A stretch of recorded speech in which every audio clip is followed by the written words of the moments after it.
I have to begin this video by saying that I'm sorry. In my last video, it has been pointed out to me that I not only lied to all of you, but also ignored basic biological facts and contributed to bringing about the destruction of the world with my radical transness. On this channel, I value the truth, but I failed to give you the truth. Instead, I gave you mistakes. Not lies, definitely not lies, but mistakes that were brought about because I refused to research anything that could possibly disagree with me. But more important than that, I said some words that people didn't like. My actions were truly shameful, so I'm sorry. I'll pretend to try not to do it again.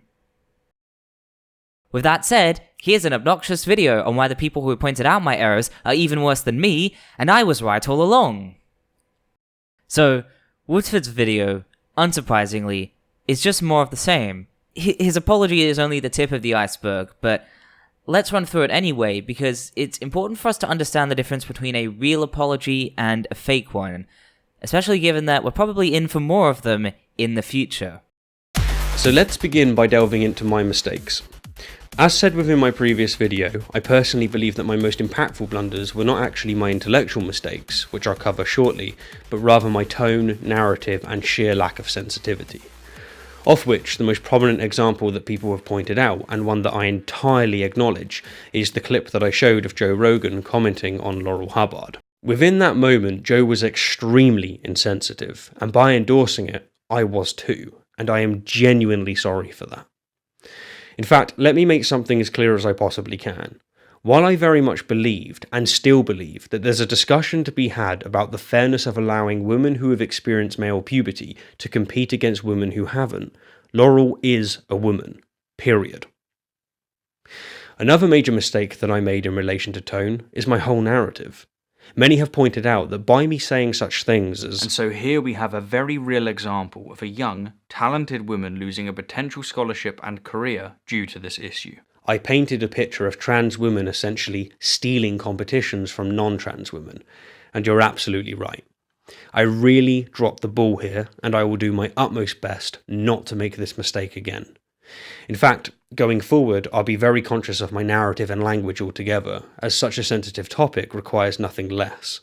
So, there's the mistakes that I made, or at least the majority of them. While I reject the malice motive that some have attributed to me, I absolutely recognise that my honest mistakes caused real harm, and I am sincerely sorry for that. The original video is now delisted, and I've donated all of the ad revenue that it made to the transgender charity Sparkle. So, it should go without saying that this apology is pretty slimy, even after I've cut out all the worst bits. And while I could easily point out all the little things, like how Woodford keeps insisting that his lies are mistakes, I don't want to do that, because then our expectations will lower as Woodford's behaviour gets worse and worse and worse. Instead of looking at what he said, I want to look at what he didn't say, so that we can hold him to a standard independent of his rhetoric. For example, Woodford said that his video was transphobic in its language and narrative, but he doesn't address the fact that he recently tried to convince us all that it wasn't. I've watched the video, and I honestly don't think Woodford himself has said anything that could be construed as transphobic. If he were truly sorry, surely he'd apologize for this too, right? It's not like he's forgotten. This was literally his previous video, which he referenced in this video. Not to mention, he was raked over the fiery coals for this. No, he didn't forget. He just didn't care. Woodford also says he's sorry for the harm he's caused, but he doesn't do anything to mitigate that harm. It would have been really easy too. He could have told his audience that he won't tolerate transphobia among his fans. He could have asked his friends to stop attacking trans people and trans activists on his behalf. That would have done a world of good. He could have asked the ACA to going back on their denouncement of him, now that he has admitted they were right to begin with. It could have been that simple and easy, but apparently asking for any positive change is asking too much. The greatest piece of advice I've ever been given is it doesn't matter what someone says, what matters is the state of mind that makes their actions likely. For example, if you ask someone if they ate the last of your snacks and they freeze up, they've just given you a signed confession. Whatever words come out of their mouth afterwards don't matter because an actually innocent person wouldn't panic. Woodford simply does not act the way I'd expect someone to act if they were truly sorry. He shows no signs of remorse for the suffering of his actual victims. In fact, he's downright hostile. 2. The mistakes that my most prominent critic, Ethel from EssenceOfThought, made within her reply. And 3. The malice motive that she and others have been and still are ascribing to me. Yeah, while he spends a grand total of 1 minute and 38 seconds acknowledging the bare minimum of his mistakes, he spends more than 3 minutes on a whiny character assassination of his primary critic, Peter/Ethel. This is pretty significant because Peter has been the only person with the power to hold Woodford accountable who's actually been doing so. In attacking her, Woodford is saying, "I'm sorry for what I've done, but the fact that I was held accountable and forced to actually address my behavior is a horrible travesty and it never should have happened." So, I could just dismiss this as the ridiculous well poisoning that it is, but because this is me, I have to run through it. I know we're already running through something, but nesting. Oh dearie me, the ultralight man is here to teach us about his fears for women's sports. So what says he? What beckons the end of athletic womanhood? Of course, Stephen Woodford from Rationality Rules is jumping on the anti-trans bandwagon. Because when the Bible thumpers are too busy to blame us for every natural disaster on this planet, the trademark skeptics step up to claim that we're destroying Western civilization, piece by piece. There are two parts to this. First, of course, Peter is crossing a line in being this hyperbolic. She should not have accused Woodford of thinking that trans women are destroying the whole of society. I get she was joking, but this is just ridiculous slander. What she should have done is stuck to the facts and simply said that Woodford is afraid of trans women murdering the entire institution of women's sports. I'm convinced that unless quickly rectified, this will kill women's sport. God, get it right, Peter. Second, Woodford did attack trans women. It doesn't matter if he didn't intend to. He still did it. He still jumped on the anti-trans bandwagon regardless of whether or not he knew that's what it was when he climbed aboard. Never mind that he's still on that wagon, even though he's been told what it is. Even now, he hasn't stopped pushing this narrative that transphobia must be intentional and that accusations of transphobia must necessarily be accusations of malice. That there is a lie that's used to shut down any and all criticisms of transphobia, no matter how valid, with indignation and offense. It's the shifting of focus off of what actually happened and the real detrimental effect on trans people to how the accused party feels. For all that Woodford claims not to be transphobic, he's using transphobic rhetoric to disempower all trans people because he doesn't want to be judged. My motive and position was never, as Ethel and others have asserted, to attack trans women and their, quote, place in public. Just as it means to attack trans women and their place in public. I'm going to regret being this charitable, but I think this denial stemmed from a genuine misunderstanding of what Peter means by public. When we talk about the right of someone to be in public, we don't just mean streets and shops. We also mean media like movies, TV and books, government spaces like schools, libraries and hospitals, and every occupation from bankers to artists to, yes, athletes. All of these things are public. If you say that trans women shouldn't have a right to compete in sports, which Woodford didn't just say, but called for, then you're attacking their place in public. And while I think Woodford did genuinely misunderstand Peter, he should have been able to figure this out through context. That's a basic language skill that actual children have no trouble with. And I certainly wasn't trying to, quote, cash in on a far-right paycheck. Taking up the pussy hat at the whiff of a far-right paycheck amused me.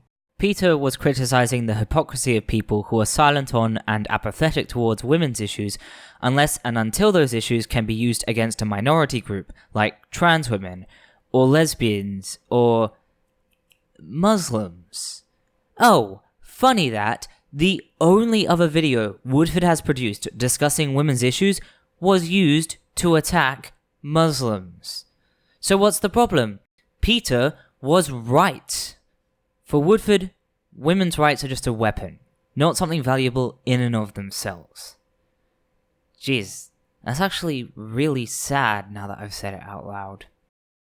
Though I do have to admit, while it's clear that Woodford doesn't give a damn about women's rights, we can't prove that his motivation is necessarily monetary compensation. Perhaps Peter was slightly wrong after all. Maybe Woodford isn't doing this for the sake of personal gain. Maybe he just hates trans people that much. What's more, I never said that trans women should be excluded from sports. Yes, he did. Denying trans women the right to compete in women's sports is excluding them from sports. Sure, you can argue that they can still compete in the men's division, but the real world isn't that simple. Forcing trans women to compete as men is so degrading, invalidating, and dysphoria-inducing for many of them that they'd rather not compete. It could also result in them being outed when that might jeopardize their safety and well-being, and there would be interpersonal issues between them and other competitors, as failing to respect trans women as women on an institutional level validates discrimination and abuse on a personal level.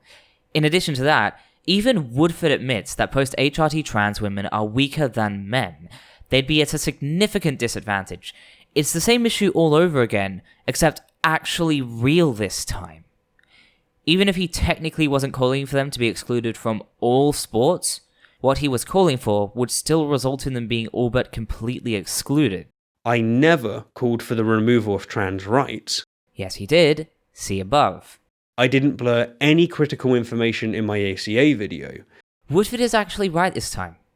I know, I'm shocked too. What Peter said was in fact incorrect, which is why she took down her tweet and apologized properly without qualification or caveat when she noticed her error, and admitted that criticism of Woodford from her video. Also, I think Peter's being too hard on herself, to be honest, because her criticism was still valid even if by accident. The way Woodford framed the situation, it seemed like he was suggesting the ACA completely rewrite their statement rather than simply omitting their first paragraph, and I thought that's what he was saying myself until I checked the ACA's statement. If he wanted to be clear, he should have highlighted the relevant information rather than blurring the irrelevant information, and he should have been clearer in his wording, because most people won't read all the text in a screenshot, and some don't even watch the visual component on videos to begin with. And my views were never, ever based on any prejudice whatsoever against trans people. Yeah they were.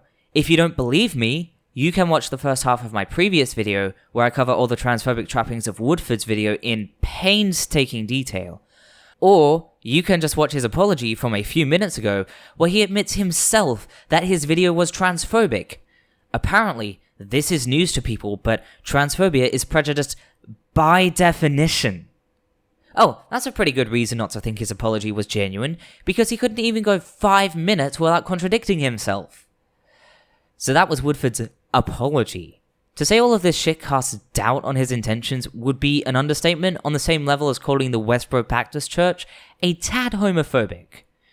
And that brings me to the second greatest piece of advice I've ever been given. When faced with a complicated plot, assume that all the outcomes are intentional and ask who benefits. Of course, this isn't a fairy tale, so it's a little presumptuous to call this a plot, but the advice still holds true. Look at what Woodford's apology has accomplished. Have trans people benefited in any way? No. Woodford hasn't rescinded all of his transphobic statements, nor has he done the absolute bare minimum and stopped making them. You'll see when we go forward that his video is, unsurprisingly, incredibly transphobic. He hasn't called off any of his friends either. The greatest source of grief for the trans community is arguably all the people who are attacking and gaslighting us in Woodford's defense, who are policing our tone and behavior, who are lying to us, and who are stigmatizing and demonizing any attempt we make at self-advocacy.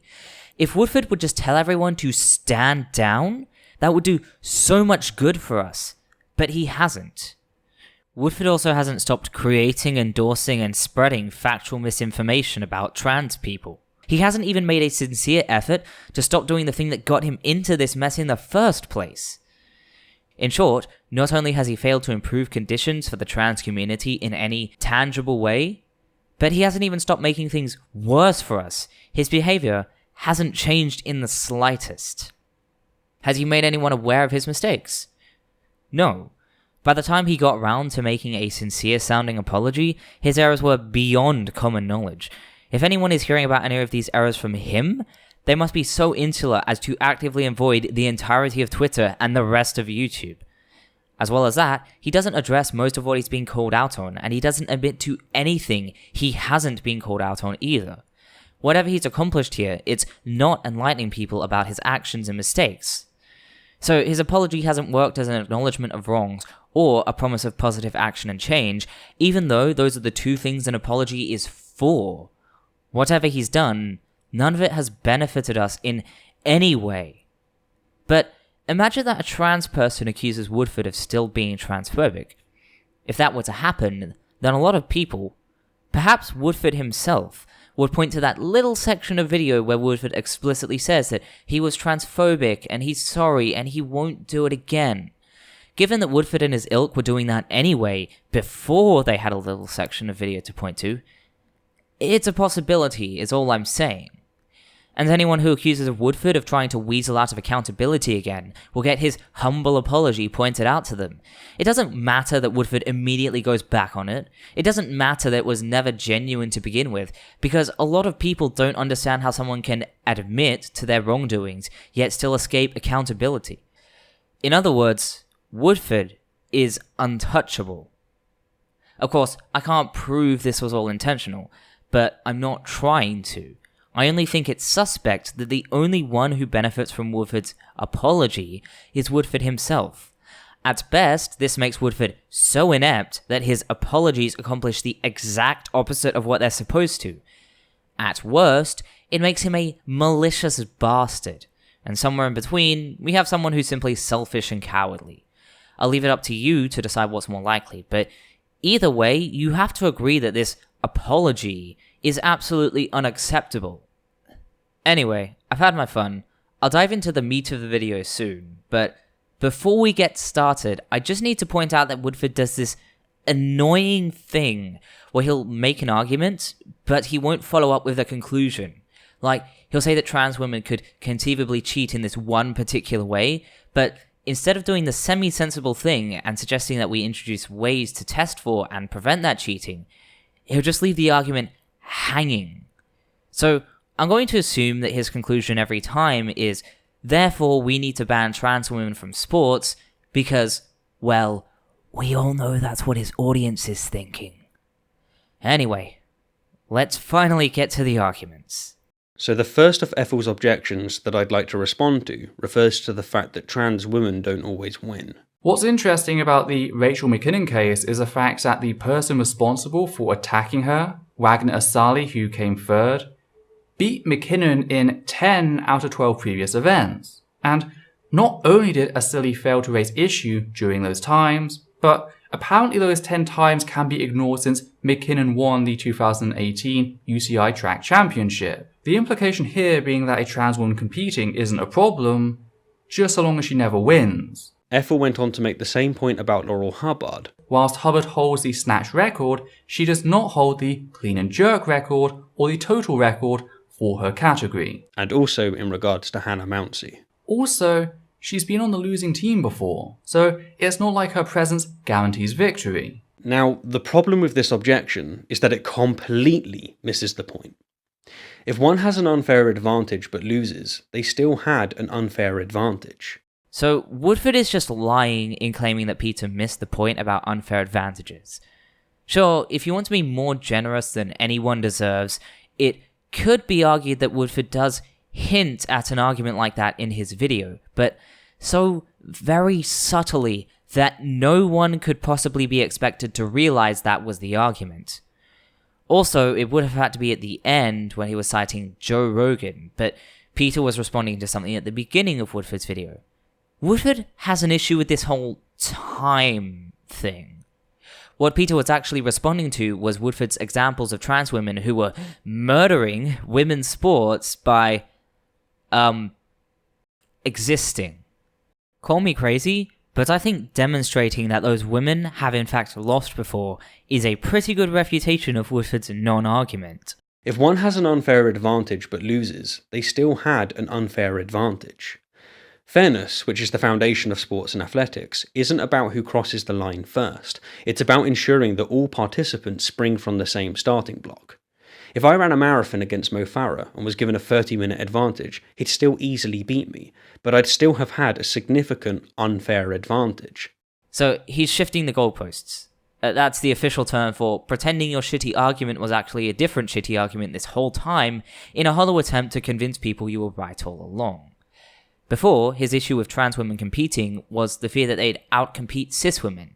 But now we've actually checked, and it turns out that it's not impossible for cis women to beat trans women, and that some trans women are in fact completely unremarkable and downright bad athletes.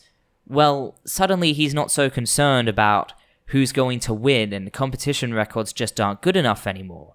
Now it's about unfair advantages. This idea of unfair advantages, it doesn't prove anything. He's just using a tautology to presuppose that he's right.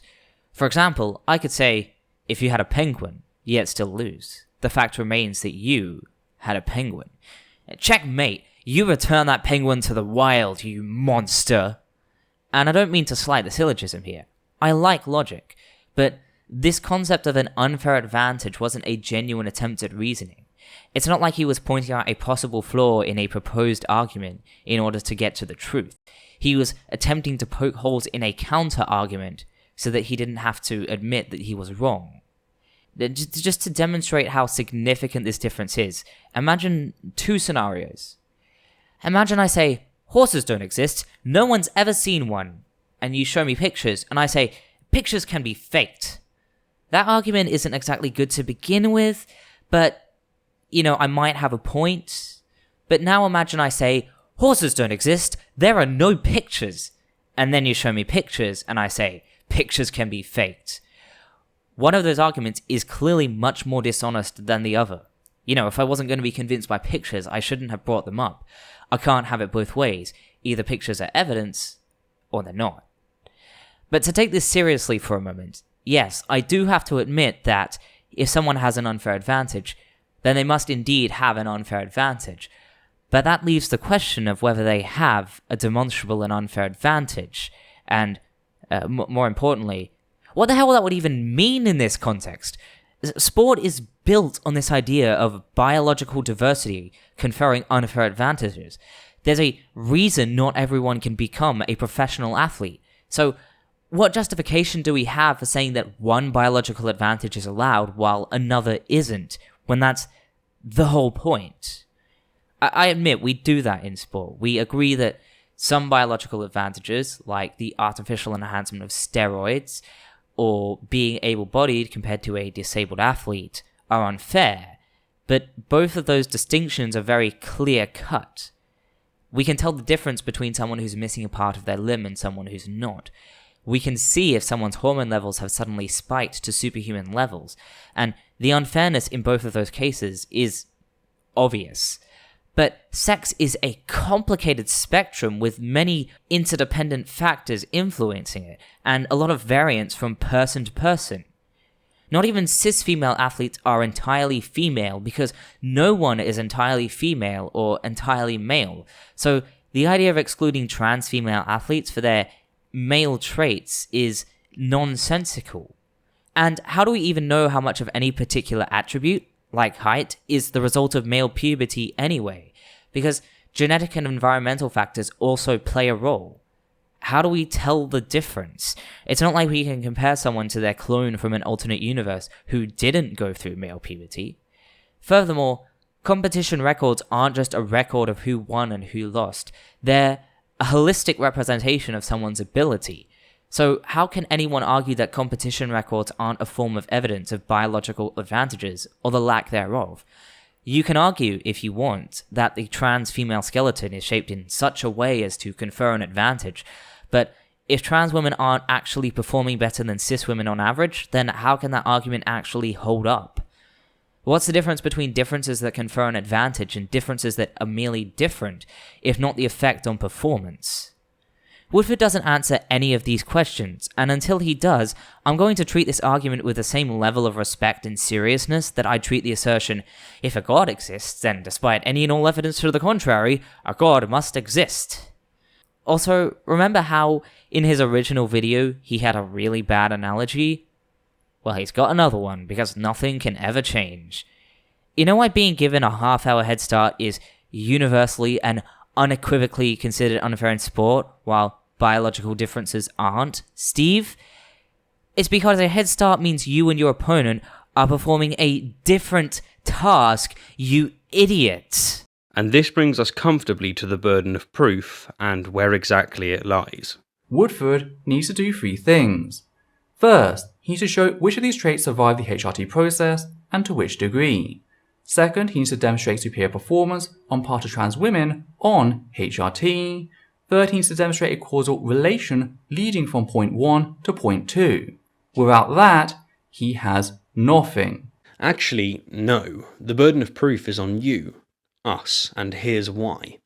Given that in most events men outperform women by 10 to 30%, we need to show that HRT completely removes, or at least sufficiently mitigates, the athletic advantages granted by male puberty.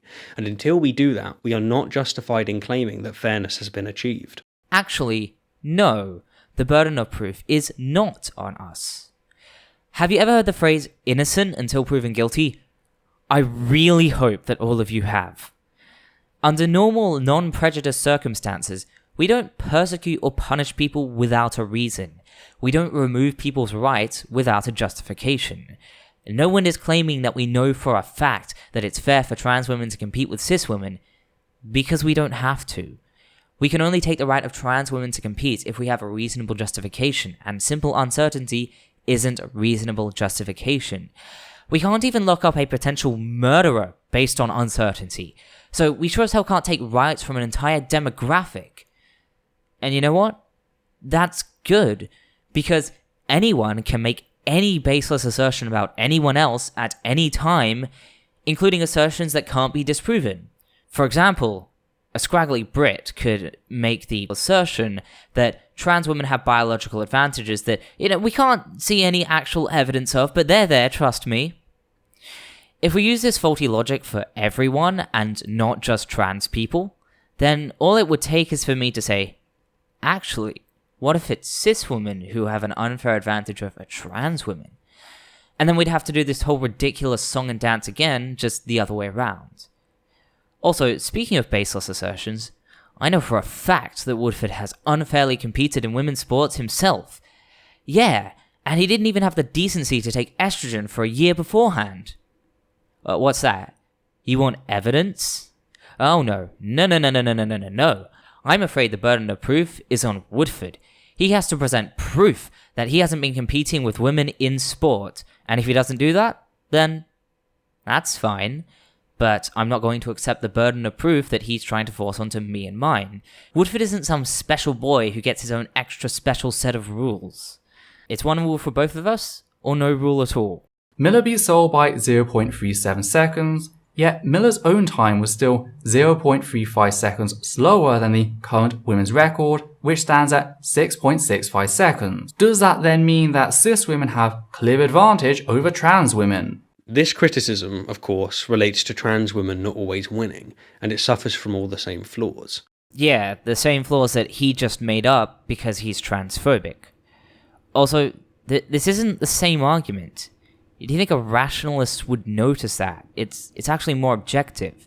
When we compare wins and losses, we're testing for whether trans women are outcompeting their cis peers, and that's valuable, but it's highly relative. It holds trans women back, as it can't distinguish between someone who's outcompeting women as a whole, and someone who's simply competing at a higher level than their immediate peers, which is especially restrictive for, say, a teenager from a small town who's competing with people based on their geographic location rather than their athletic ability. But the world record is, by current definition, the best performance a legitimate cis female competitor has ever given. So, if trans women are competing at a lower level than the world record, then they are competing within the female range by definition. Now don't get me wrong, HRT reduces muscle mass by over half, but to again quote Noel, cutting half is not good enough, cutting whole is what it has to be. Okay, let's get the most important question out of the way first. How can someone's muscle mass be cut in whole? And maybe I'm just being extremely stupid, but I can't help but think that if someone's muscle mass is cut in whole, that would mean they wouldn't have any muscle anymore. And what's wrong with someone's muscle mass being cut in half anyway? Do these people seriously think that women have less than half the muscle mass of men? Really? Really? Also, here's Woodford citing a transphobic ignoramus again, because nothing can ever change. Anyway, let's look at this graph. You see these boxes here? They're not there just to look pretty. These boxes represent the entire range of values. The leftmost edge is the lowest muscle mass a participant had, and the rightmost edge the highest. The lines with the whiskers on them aren't the range. They're just a standard deviation away from the mean. Now, I'd be lying if I said I entirely understood standard deviations, but all we need to know is that they're mathematic hocus pocus, not the limits of the range, whatever. For our purposes, we can just ignore them. And the mean, you hopefully are aware, is just all the values added up and divided by the number of values. So with that in mind, let's look at these bottom two boxes. You'll hopefully notice, first of all, that the upper box is smaller than the lower box and offset. That, of course, is going to offset the mean and the standard deviation as well. That means that the trans women's range was different, and that more of them are on the stronger end. But it doesn't make them stronger altogether. The rightmost edges of the boxes actually match up pretty closely. And perhaps you'd say, but they don't match up entirely. See, trans women are still too strong. But you have to keep in mind that the sample size here was less than 20 people in either group. If you think that 20 people can represent billions of people perfectly, then I don't know what to tell you. But even if this was the entire range, that would at best mean that some trans women are still too strong post-transition, not that all of them are too strong. But maybe you'd say that the weakest trans women are still stronger than roughly the bottom 25% of women, and to that I say, so what? It's unlikely that the 25% weakest women would be in competitive sports anyway, but even if they were, they would first lose to all the cis women who are stronger than them before any trans women would be an issue. Just to put this in perspective, in order for one of the bottom 25% of women to have an equal chance of losing to either a trans or a cis woman, an equal chance, the female population would have to be 43% trans. Basically, the TLDR of all of this is that neither Woodford nor Plum can maths.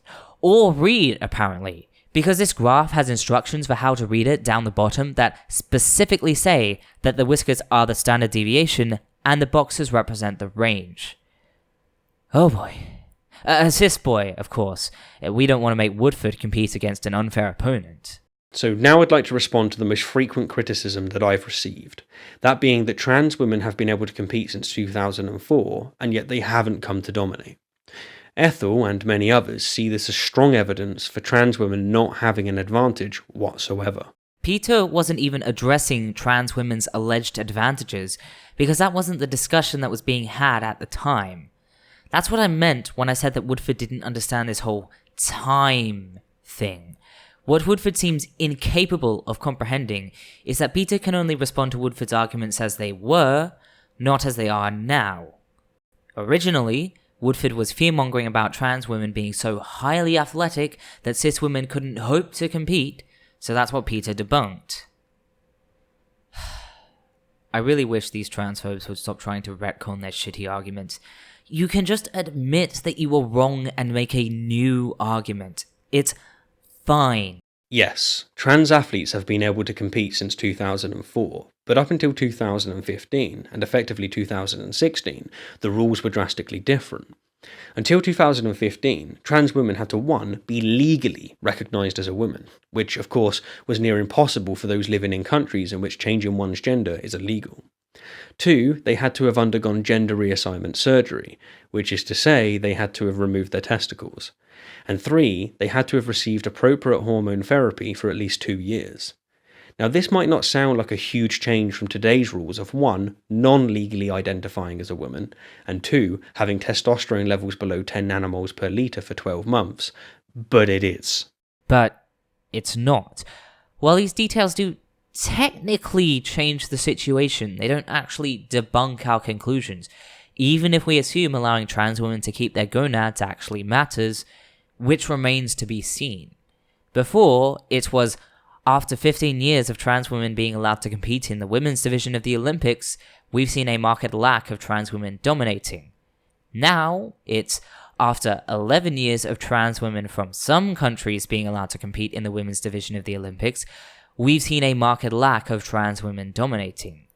If I'm generous and assume that everything Woodford has said was correct, all he's done is slightly narrow the argument, but he hasn't actually explained away the 11 years of data from some countries. Apparently we're just supposed to ignore it? Pretend it didn't happen? I don't understand how this is supposed to be an argument. Not to mention that 2015 was 4 years ago, and we've had an Olympic Games in that time, yet we still haven't seen any trans women dominating the Olympics. In fact, I haven't seen any trans women in the Olympics at all. In trying to disprove our point, all Woodford has done is prove it, but even more this time. While our adrenal glands produce a very small amount of testosterone, the vast majority comes from our gonads, that being the ovaries in women and testes in men. Hence, without testicles, a trans woman can't produce anywhere near the 10 nanomole limit, and will almost entirely depend on exogenous testosterone to maintain sufficient levels. However, with testicles, a trans woman can simply reduce her HRT as to allow her testosterone to be much closer to the 10 nanomole limit. Now you might be thinking, wait, Steve, why are you so certain that such manipulation is likely to occur? Well, that's my next topic. The truth is that athletes have, and still do, sacrifice their health and safety in pursuit of their goals, as they know all too well that if they don't, they'll be outcompeted by those who do. Back when steroids were legal, and like today, not medically recommended, athletes happily admitted to taking them. Let me translate this argument into more explicit terms for you. I think all trans women are filthy, lying cheaters, therefore they shouldn't be allowed to compete in women's sports. I find this argument ridiculous for many reasons. First and foremost, we've had 4 years for trans women from every country to do this, and they haven't. But, as a close second, this is ridiculous because Woodford admits as part of his argument that athletes take steroids. Messing with hormone levels isn't a trans-exclusive practice. Cis women also take steroids, yet we don't exclude all of them on the basis that some might cheat. So why should this extend to trans women? Even more ironically, the reason he seems to be bringing up this whole athletes will do whatever it takes to win nonsense is because he knows how unlikely it is that trans women would allow their testosterone levels to get too high. Even though he doesn't say it outright, he seems to be preempting the dysphoria argument I'm about to make, but his preempting isn't enough. No matter what, trans women will be motivated not to cheat in all the same ways that cis women are, like a sense of honor, a sense of fairness, not wanting to get caught, and caring for their health. Then they also have this extremely powerful motivation of dysphoria as well. For those of you who don't know, dysphoria is just the worst. It's not uncommon for it to make you feel like you'll never be happy. It's on the same level as a bad depression. No one would take on any more of that than they had to. In addition to that, at least for now, trans women also know that their cheating could be used to ban all trans women from competing under any circumstances. So if they were caught cheating, it wouldn't just mean a suspension or the end of their individual career, it would also mean the permanent end of the careers of every other trans female athlete. And their cheating would also be used to argue against other trans rights as well. They also know that news of their cheating will reach far beyond the sporting world because at least a dozen transphobic pundits will be just clamoring to cover it. And they know that the harassment and hate the cheating tran will get will be at least 10 times as bad as it would for a cis athlete. In other words, their life would be over. If anything, this seems to be an argument for why we should be banning cis women from sports, since the chances of them doping are much higher than those of trans women. And if that's simply not enough, it's not enough for a competitor to be at a low risk of doping. If it has to be literally impossible for an athlete to use steroids before they can compete, then congratulations! You just argued for restricting women's sports only to androgen insensitive intersex women. This is just ridiculous on so many levels. If Woodford wanted to use this argument to suggest that we need to do more stringent hormone checks for trans women, or if he even wanted to cross the line a little bit and suggest that we need to mandate gonadectomies again, I'd let it slide, because I expect so little from him. But to argue that trans women should be outright banned based on the mere assumption that they'll cheat, and the assertion that their cheating is somehow worse than anyone else's? Look, I want to be charitable. Not because I think overt transphobia like this deserves charity, but because it's so much more hilarious to see people fail to clear the bar when they trip over it. So, I'll make Woodford a little deal. If he can show me 2 examples of trans women using their gonads in the fashion he described to cheat, then I'll publicly apologize for distrusting his cunning, and I'll advocate for thorough hormone testing for trans women or the reintroduction of mandatory gonadectomies. This is one of the primary reasons that Joanna Harper, among many others, are campaigning to reduce the level to 5 nanomoles per litre. I am part of a committee that has recently recommended that we lower that limit from 10 to 5. Now, what's a little odd to me is that in other areas, Ethel seemingly accepts this competitive inevitability. The Olympics and similar national and international level sports are not a children's gym class. They are the pinnacle of human capability. Nations are willing to pour millions of dollars into Olympic teams for the chance to win gold medals, and they'll do their research to figure out the easiest way to maximize that. And yet again, Woodford is strawmanning Peter. When she says that the Olympics is the pinnacle of human capability, she isn't arguing that athletes in the Olympics are better than everyone else by cheating, because that wasn't the discussion that was being had at the time, and more importantly, because that's not how the Olympics works. Is there cheating? Absolutely. Does everyone cheat? No. Do people invariably win by cheating? Hell no. Using the second clip, at least, isn't a straw man, but it's really, really fucking stupid. First, there aren't many trans women in the Olympics to begin with. None, as far as I can tell, and that was Peter's entire point. But more importantly, Peter was talking about the actions of entire countries. Whole countries will do what it takes to win, not individual people. So using this argument only raises the mere possibility of trans women cheating at the behest of their country, not due to any personal decision of their own. It would be no fault of theirs, even if Woodford could demonstrate that this has happened, which he hasn't. He has no right attacking trans women over it, because they would be the victims in that situation. In the end, his argument is weak and bigoted. It all boils down to trans women will cheat because they technically could, and I think they would, and you can't prove that they won't. Forgive me if I don't start campaigning to force innocent and honest trans women out of sport just because of that. Also, Joanna Harper is an idiot. You do know that they didn't make the limit 10 nanomoles to make it easy for trans women to cheat, right, Steve? No, they did it for a bloody reason. That is, because some women naturally have testosterone levels above 5 nanomoles. Like, for example, Caster Semenya. Changing the limit to 5 might prevent trans women from gaining an unintended advantage, but it would also force many more women to mess with their bodies even if they don't want to and shouldn't need to, simply for the right to compete.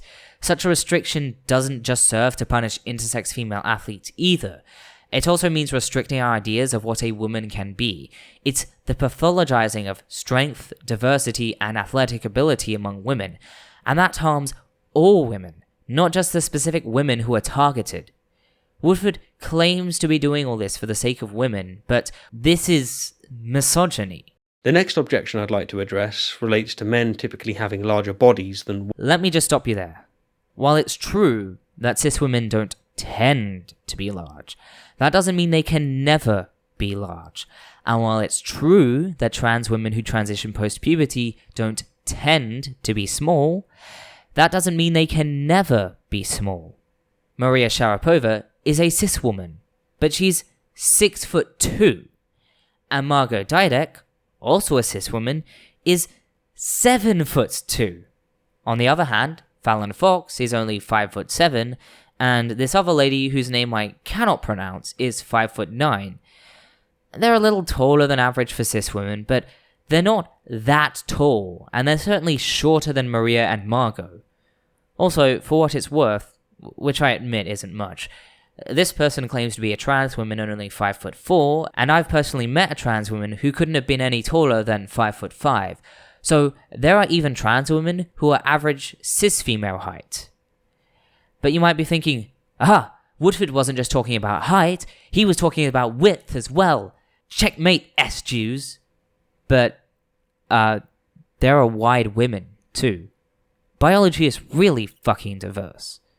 Look at this woman. Look at her, and then look me in the eye and tell me that Fallon Fox has an unfair advantage. Or look at this woman and tell me that Rachel McKinnon's frame secured her an unfair victory. Or look at this woman and tell me that Terry Miller and Andrea Yearwood deserve the treatment they got. Or look at this woman and tell me, I dare you to look me in the eye and tell me that Woodford knows jack shit about cis female anatomy and cis female athletes and who is or isn't too tall or too wide to compete. Indeed, this is the very study that many claim, including Dusty Smith, proves that trans women have no advantage. Sports, medicine, trans. That's how easy this is to find. And, okay, boom, the very first link that comes up. The most basic amount of research you could possibly fucking do, right? So why did he not share the most in-depth scientific study with his audience on the subject he is talking about? Instead, why did he show a Joe Rogan clip instead of sharing the science? Well, in my opinion, it's because the most in-depth study that is done on the subject goes against his narrative, and he doesn't want you to know that. Hey, Steve? Word of advice. If you're going to lie about what someone says, don't show them not saying the thing you claim they said immediately afterwards. It makes it way too easy to fact check. If you keep being this transparently wrong, then you're going to put me out of a job, mate. So Smith wasn't presenting that study so that he could say, hey, look everyone, I found a source that disproves all of Woodford's claims, and also every claim he'll ever make. He was questioning why Woodford didn't present the most immediate source. Those are not the same thing. Also, when you think about it for about a third of a second, Smith's argument is actually pretty damning, because there are only 4 possibilities for why this study didn't end up being discussed in Woodford's original video. Either he genuinely didn't know about the study, because he refused to look. He genuinely didn't know about the study, because he didn't think to Google search some combination of the words sport, science, and trans as part of his preliminary research. He did do the research, found this study, saw that it disagreed with him, and decided that, what people don't know won't hurt them. Or he found this study, read through it, managed to construct a case for why it was wrong, and then decided that not only did we not need to hear about this, but also that bringing his case before the scientific community, reaping the rewards that come with overturning false conclusions, and doing something tangible to defend the rights of cis women who are supposedly under attack, just wasn't worth the effort. So, either he chose not to look, he was too stupid to look properly, he actively hid the results, or he decided not to use the instant win button. Let's go a step further than Dusty and do The most basic amount of reading. First off, if you read the title, you can see that it's a systemic review of the literature relating to sport participation and competitive sport policies. First, and most importantly, it's not a systemic review, it's a systematic review. Those are not the same thing. Second, yes, it's about participation and policies, but you know what you need to know to review policies? The science. No one can just change national or international policies based on their personal feelings, Steve. And yes, there's not much science there, but that might just have something to do with the fact that trans women are a very small and marginalized group. Hell, there's been a problem to this day with medical research failing to include cis women, as in the majority of the population. What makes anyone think we've done in-depth studies on trans people? Just to be clear, is a lack of empirical research on the sporting ability of trans people compared to cis people a problem for reaching a solid conclusion on this issue? Yes. Does it in any way bolster Woodford's point? No. To paraphrase an old proverb, absence of evidence is not evidence for whatever conclusion you happen to like. Anyway, I'm not going to cover Woodford's reading of this article, partly because I can't understand what he's even saying half the time, and partly because this, coupled with his misreading of the very easy to read graph from before, has gotten me to the point where I can't even pretend to think he has anything worth saying. Of course, I have all the relevant links in the description, so you can check for yourself if the mood takes you. All I ask is that you don't believe what you're told just because it comes from a talky, thinky man on YouTube. If you don't understand something, then investigate it further. And if you still don't understand, then don't base any conclusions on it since you don't know. That's the rational thing to do. Now, I could end the video here, but there were quite a few complaints that I couldn't really fit in anywhere else, so I thought I'd do a lightning round. Within my video titled The Athletic Advantages of Transgender Athletes. It's still called The Athletic Advantage of Transgender Women, you fucking liar. Of which the most prominent example that people have pointed out, and one that I entirely acknowledge, is the clip that I showed of Joe Rogan commenting on Laurel Hubbard. If you admit it's insensitive, then why the fuck did you show it again? The problem, of course, is that I somehow failed to include the second part. You failed to include a crucial section of your video, and you neglected to even mention this for an entire month? I don't know what's sadder about this lie. How little you evidently think of us, or how little you want us to think of you. Going forward, I'll be very conscious of my narrative and language altogether, that being the ovaries in women and testes in men. Good to see you're a man of your word. In addition to defaming me, Ethel has been pretty much defaming anyone who won't publicly denounce me. Did it ever occur to you that's because your actions are inexcusable and anyone who fails to denounce them is complicit in your overt transphobia? I can't explain Peter's motives, but I can at least tell you what I'd think if it were me. Hashtag denounce anyone who doesn't denounce Woodford because those people are bad. And that many of you will never consider me an ally again. I understand. Your understanding of anything trans-related is completely non-existent. Also, don't act like you were ever our ally. You're probably out of that tea. I'm never drinking tea ever again.